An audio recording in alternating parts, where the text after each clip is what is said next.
उसका पूरा नाम है ना।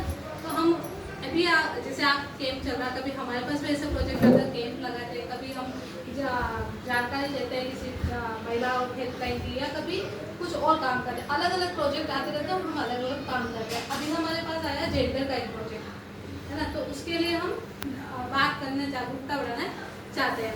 तो हमारे पास जो ISD है उसके पास एक प्रोजेक्ट आया जेंडर। जेंडर तो आपने सुना होगा कहीं नाम, क्या होता है जेंडर? कहीं आपने फॉर्म भरा होगा, कहीं नहीं सुना होगा। बोलो। जो लिंग होता है, स्त्रीलिंग, पुल्लिंग, ये सब लिंग, ये सब जेंडर होता है। ये जेंडर होता है, आपने बहुत सही बताया, जेंडर इसको कहते हैं। ठीक है, तो 2-3 जेंडर अभी चल रहा है, स्त्रीलिंग पुल्लिंग। आप जेंडर के बारे में तो आपको पता है, लेकिन जेंडर साइड एक शब्द है, उसको मैं आपको बाद में बताऊंगी। उसके ऊपर हम काम करें। लड़कियों के साथ जो हो रहे हत्या हो रही है, लड़कियों को मारपीट हो रही है, लड़कियों के साथ दुर्व्यवहार हो रहा है, उसके ऊपर हम काम करें और जागरूकता बढ़ा रहे हैं।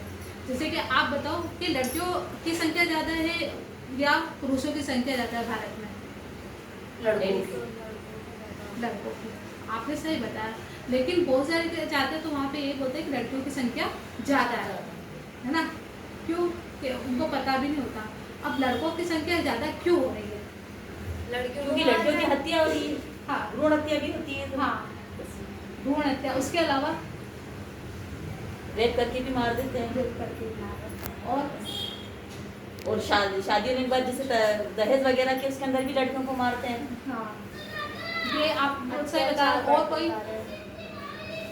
अत्याचार बढ़ते जा रहे हैं, घरों में भी उनको ऐसा दुर्व्यवहार। अरे अपने घरों में जो हो रहा है बताओ, इसीलिए आई है, बताओ भेदभाव बिल्कुल खुल के। ये इसीलिए है, हाँ। इसीलिए खोला है। 3-4 बताए देश की वजह से बच्चों के मारे, कन्या भ्रूण होता है। उसका मेन रीजन क्या होता है? अपेक्षा किसकी होती है? लड़कों की। वो होंगे तो पीढ़ी बढ़ेगी, वंश चलेगा, है ना। अंतिम संस्कार कौन करेगा? अपन का कहते हैं कंधा कौन देगा, है ना। ये सारी चीजों को लेकर बस एक लड़के की चाह में लड़कियों को मार दिया जाता है। तो हमारी जो एक साथी है प्रिया, तो वो गई थी कोलकाता के एक ऐसा अनाथालय था, वहाँ रहती है, वो बच्चों से मिलती है। तो एक लड़की होती चित्रा, उससे मिलती है, उससे बात करती है, तो वो उससे बहुत अच्छे से खेलती है। सच्ची घटना है और अभी की है, ज़्यादा पुरानी भी नहीं है, लेटेस्ट ही है, मतलब 3-4 महीने पुराना था। तो वो बोलती कि बात करती तो उससे अच्छे से बात करती। फिर वो बोलती बेटा तेरे परिवार वाले कहाँ हैं? तो वो बोलती वो सेम जाती है और बात करना बंद कर देती। फिर वापस उसको बेलाती है, फिर वापस से वही शब्द पूछती है।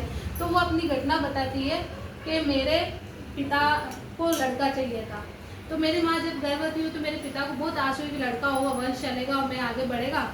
जब वो लड़की हो जाती है तो वो पिता उस पर गुस्सा करते हैं, जैसे तैसे उसको मारते पीटते सब करते हैं, लेकिन फिर भी एक्सेप्ट करते हैं। फिर दूसरी बार उसकी माँ वापस गर्भवती होती है 3 साल बाद, तो उसे एक और आस चलती है कि अब तो लड़का होगा, श्योर है कि अब लड़का है, अब तो हमारे वंश बढ़ेगा। तो दूसरी बार भी लड़की हो जाती है, तो उसका पिता बहुत गुस्सा करने लग जाता है, बहुत वो करने लग जाता है कि ऐसे कैसे लड़की हो गई। तो वो और ज़्यादा शराब पीने लग जाता, वो लड़की रोती तो उसको मारपीट करता है। एक दिन उसका पिता शराब की बोतल लेके आता है और चित्रा और उसकी बहन खेलती होती, तो चित्रा की बहन जैसी होती, चित्रा जाती है उसके पास गए, तो उसका पिता चिड़बड़ाया आता है, वो बोतल को फोड़ता है और उस बच्ची के इस पर पेट में घुसा है, बच्ची के वहीं डेथ हो जाती है और माता और वो लड़की बच जाती है और वो लड़की को शेल्टर होम छोड़ के चली जाती है। तो अब इसमें क्या मकसद था पीछे कहानी के?